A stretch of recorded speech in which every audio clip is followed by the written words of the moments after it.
Hey there, I'm Ari from the Tech Buyers Guru, and I've got another product preview for you here on the channel today. This time around, I'll give you a first look at the new SilverStone Sugo 16, or SG16 for short. This will be hitting the market in late 2021 or perhaps early 2022. Given the holidays and all sorts of freight delays, I think that's more likely. The price that SilverStone is aiming for is $90 US, including freight and tariff charges. In other countries, it might be a little bit less, but it could also be a little bit more given the freight increases right now on the market. So I'd say $90 to $100 is a fair target. And Silverstone has told me that they initially wanted this to be a lot closer to the SG13 chassis, which currently sells for $55. But I can tell you after handling this chassis that it's definitely worth more than $55. And the reason I'm doing a preview so far ahead of launch is that a lot of people were interested in the news story I published when this case was first announced by Silverstone a few weeks ago. They wanted to know what kind of coolers could fit in there, what kind of video cards, maybe they want to plan their build around this ahead of time.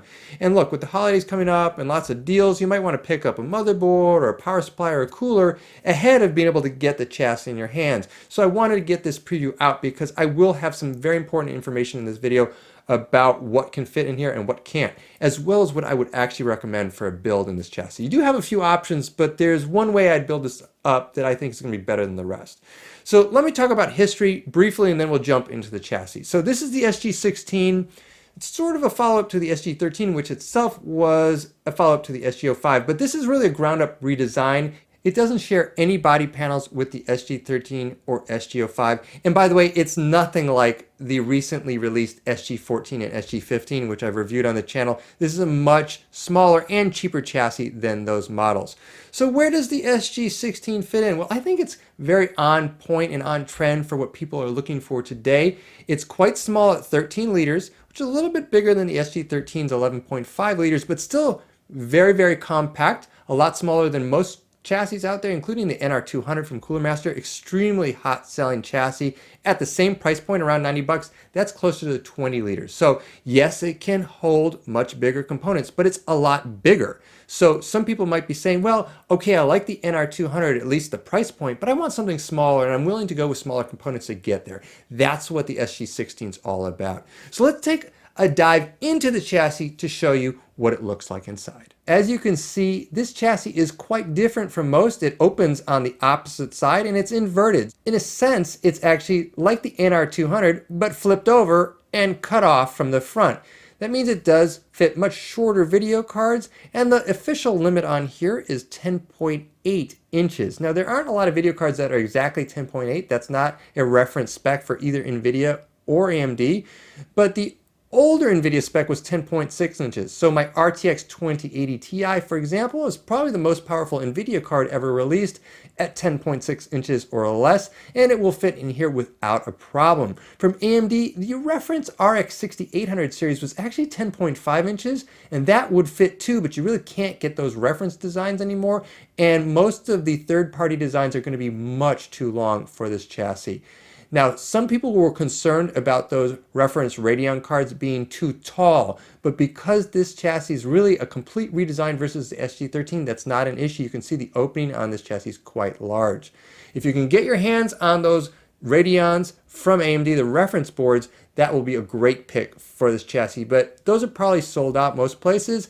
And again, from NVIDIA, the fastest card I've seen that will fit in here is the RTX 3060 Ti, so not quite as fast as the 2080 Ti that I have.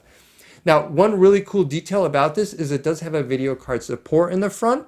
This is adjustable and it works with my RTX 2080 Ti, which is 10.6 inches. But if you use a card that's much shorter, it won't reach the video card and won't support it. And so your video card may sag a little bit. Now, in terms of CPU coolers and power supplies, you can't use both the biggest power supplies and the biggest coolers. And frankly, you shouldn't use an ATX power supply even though you can.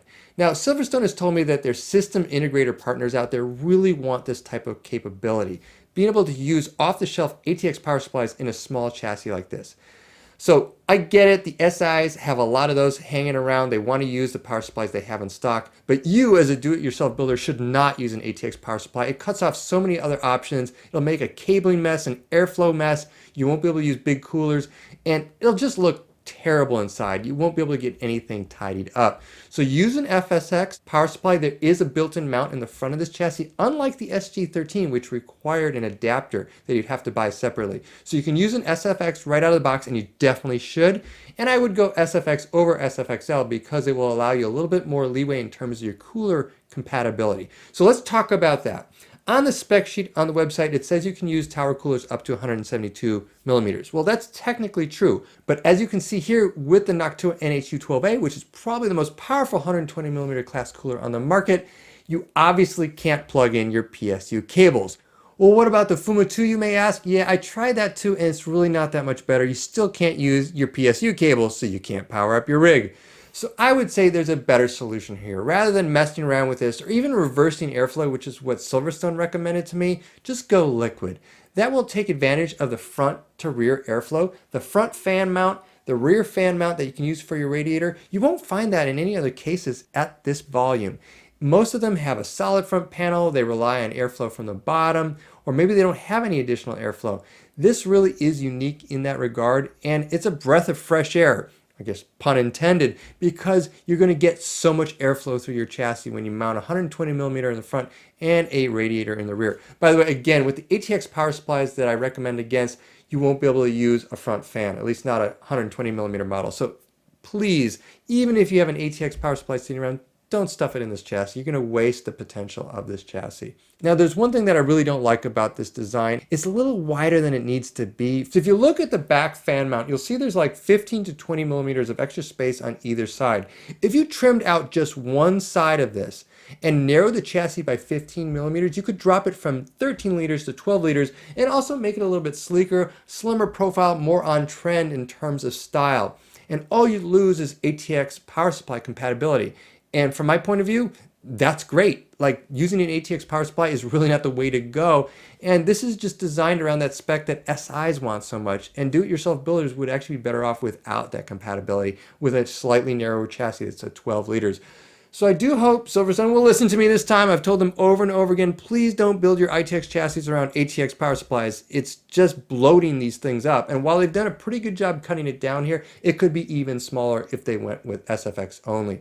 But other than that, I love this chassis. If it really does hit the market at $90, I think it's a great buy and a great alternative to the NR200 if you want something smaller and are willing to go with smaller components to get there. So if you have any questions or comments about this, definitely post them down below. If you enjoyed this video, please give me a like and subscribe, and I will catch you next time.